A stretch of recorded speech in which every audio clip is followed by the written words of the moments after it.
বাসর রাতের শেষ ভাগে এসে জামাই আমার ফুপিয়ে কান্না করতেছে। তার চোখ ভর্তি পানি দেখে আমার কেবলই হাসি পাচ্ছে। আমি রাত্রি, আজ আমার জীবনের প্রথম মধুময় রাত। গায়ের রং চাপা হলেও ভালোবাসার দাবি নিয়ে অবিবাহিত জীবনপথে কয়েকজন পুরুষ এসেছিল। শুদ্ধতম বন্ধনের মানুষটির জন্য তাদেরকে হাসি মুখে ফিরিয়ে দিয়েছি। আজ পারিবারিকভাবে জুনায়েদের সাথে আমার বিয়ে হলো।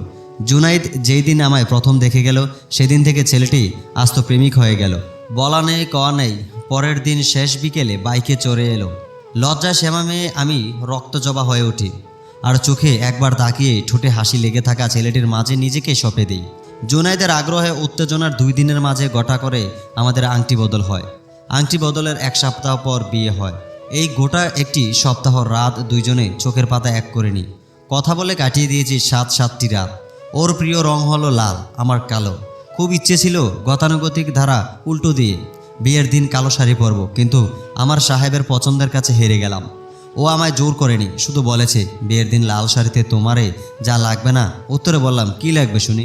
সদ্য ফোটা লাল গোলাপ দেখেছ? দুষ্টু হেসে উত্তরে বললাম, না তো। সেও হেসে বলল, আচ্ছা আচ্ছা, আয়নায় দেখাবো তোমারে। কখন দেখাবে? প্রথম রাতেই। তার প্রিয় রঙের লাল শাড়ি পরে তারই অপেক্ষায় বসে আছি। বেশিক্ষণ অপেক্ষা করতে হয়নি, অবসান ঘটিয়ে চলে এলো তার নববধূর কাছে। রুমে ঢুকে দরজার ছিটকিনি লাগিয়ে পর্দার ফাঁক ফোকর ভালো করে দেখে হাতের পাগড়ি রেখে নতমস্তকে বসে থাকা আমার সামনে এসে দাঁড়ালো। ঘুমটার অল্প আস্তরণের ভেতর থেকে দেখলাম তার মুগ্ধ চাউনি, সেই চিরচেনা হাসি। হেসে পাশে বসে বলল, অবশেষে তুমি শুধুই আমার হলে।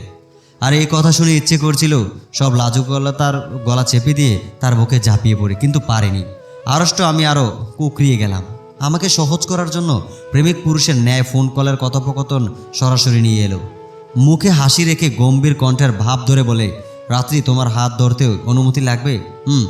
এই কথা বলে মাথা হ্যাঁ সূচক নাড়িয়ে তার ডান হাত ধরে বললাম, জরিমানা হিসেবে এইবার 101 বার ভালোবাসি বলো। শুকর, এই শাস্তি কেন? এই যে অনুমতি নিলে। হাত শক্ত করে ধরে চোখ বন্ধ করে উফ শব্দ করে মেকি বিরক্তির ভাব ধরে বলল, এই মেয়ে, আমার সাদের রাত খেয়ে দিলে রে। তুমি শুনতে থাকো, বেশি হলে শোধ করে নেব, কম হলে আগামীকাল পুষিয়ে দেব। কিন্তু আমাদের একসাথে আগামীকাল এলো না। শেষ রাতে তার ফুপিয়ে কান্না করাকে মজার ছলে নিয়েছে। কানের কাছে ফিসফিসিয়ে বলেছি, ভার্জিনিটি হয়ে যাওয়ার দুঃখ পেয়ে কষ্টের জলে ভাসছ। অহেতুক বকবক করেও ওকে আমি স্বাভাবিক করতে পারিনি। চারপাশে ফজরের আজানের ধ্বনি ভেসে আসছে। হাত ধরে টেনে বললাম, জুনাইদ, চিন্তা হচ্ছে তো? হঠাৎ কি হলো তোমার? হাত ঝেড়ে ফেলে দিয়ে রুম থেকে বের হয়ে গেল। বিস্ময়ে 2 চোখের দরজায় কাটকে যায়। চোখ দুটো জ্বালা করতে থাকে, পানি জমতে থাকা। ঝাপসা চোখ নিয়ে অজু করে ফজর আদায় করলাম। সিজদায় পরে এক জীবনের জন্য তাকেই চাইলাম। ওর খানিক অবহেলায় বেতর পুড়ে যাচ্ছে। ঠিক হয়ে যাবে বলে নিজেকে সান্ত্বনা দিয়ে ঘুমিয়ে পড়লাম। সকাল হলো, সবাই মিলে নাস্তা করলাম। চারপাশের লোকেরা নতুন বউ দেখতে আসছে। ভাবিরা হাসি তামাশা করছেন। সকাল 10টা পেরিয়ে গেল, তার দেখা নেই। বাধ্য হয়েও শাশুড়ি মাকে জিজ্ঞেস করলাম, মা, আপনার ছেলে নাস্তা করেছে? উত্তরে এলো না। আরও বলল, ওকে সকাল থেকে উনি দেখেননি। তাকে কল করার জন্য রুমে গেলাম। রুমে গিয়ে দেখি ফোন বিছানায় পড়ে আছে। দুপুরের খাবারের সময় বাসায় এসেছে। ওকে দেখে বন্ধ হয়ে যাওয়া দমে পানি এলো। সবাই সহ একসাথে বসে ভাত খাচ্ছিলাম। ইচ্ছে করছিল তার সামনে দৌড়ে গিয়ে দাঁড়াই। ফ্রেশ হয়ে খেতে বসে জুনায়েদ বলল, মা, আমরা একটু পরও বাড়ি যাব। বাবার বাড়ি যাওয়ার কথা শুনেও মনে উচ্ছ্বাস জমল না। কেন যেন যেতে ইচ্ছে করছিল না। রুমে এসে থম ধরে বসে রইলাম। খেয়ে এসে তৈরি হওয়ার জন্য আমাকে তাড়া দিতে লাগলো। স্থির চোখে তার দিকে তাকিয়ে বললাম, আমার চোখের দিকে তাকিয়ে কথা বলো। সঙ্গে সঙ্গে ও আমার চোখের দিকে তাকিয়ে বলো, দ্রুত করো। কিন্তু তার মুখে সে চিরচেনা হাসিটা আর নেই, কেমন যেন ফ্যাকাশে দেখাচ্ছে। উত্তরে বললাম, বিয়ের পরের দিন যাওয়ার নিয়ম নেই, 3 দিন হলে যেতে হয়। দূরও তুমি আছো মুরব্বীদের যুগে, বোরকা পরে নাও তো। আমার কেন যেন বুকের ভেতর ফেটে যেতে ইচ্ছে করছে। ওর বুকে ঝাঁপিয়ে পড়ে ফুপিয়ে কান্না করি। কান্নার জলে তার শার্ট ভিজিয়ে দেই, কিন্তু তার সরে সরে থাকাতে নিজেকে এগিয়ে নিতে পারলাম না। শেষ বিকালে রক্তরাঙা সূর্যকে সাক্ষী রেখে জুনায়েদ আমাকে চিরদিনের জন্য বাবার বাড়ি রেখে গেল, যা আমার কল্পনাও ছিল না। আমাকে রেখে বাজারে যাওয়ার অজুহাতে সে আমার জীবন থেকেই চলে গেল। রাতে এলো না, ফোনে কল যাচ্ছে না। শাশুড়িকে ফোন দিয়েও কোনো খবর পেলাম না।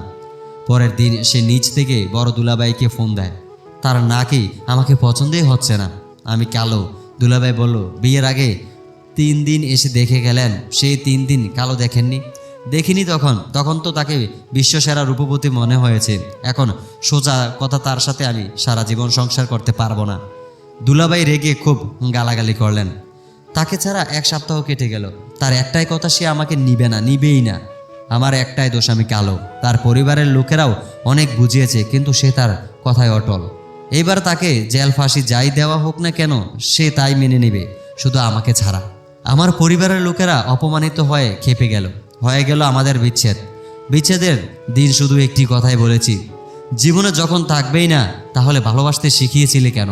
তাকে আরও অনেক কিছু কথা বলার ছিল, কিন্তু এই একটা প্রশ্নই উত্তরিত সে দিতে পারল না।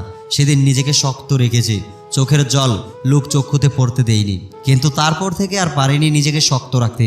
এক রুমের বাসিন্দা হয়ে গেলাম। রুমের বাইরে শব্দ না যাওয়ার মতো করে হাউমাউ করে কেঁদেছি। পরিবারের লোকেরা আমার ভালো থাকার জন্য এইখানে সেখানে ঘুরতে নিয়ে যাচ্ছে, কিন্তু সেই ভেতর থেকে নড়ছে না।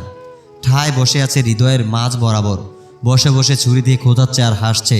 6 মাস সুস্থ মানুষ ছিলাম, এরপর আমার নাম হয়েছে মেয়েটি পাগল।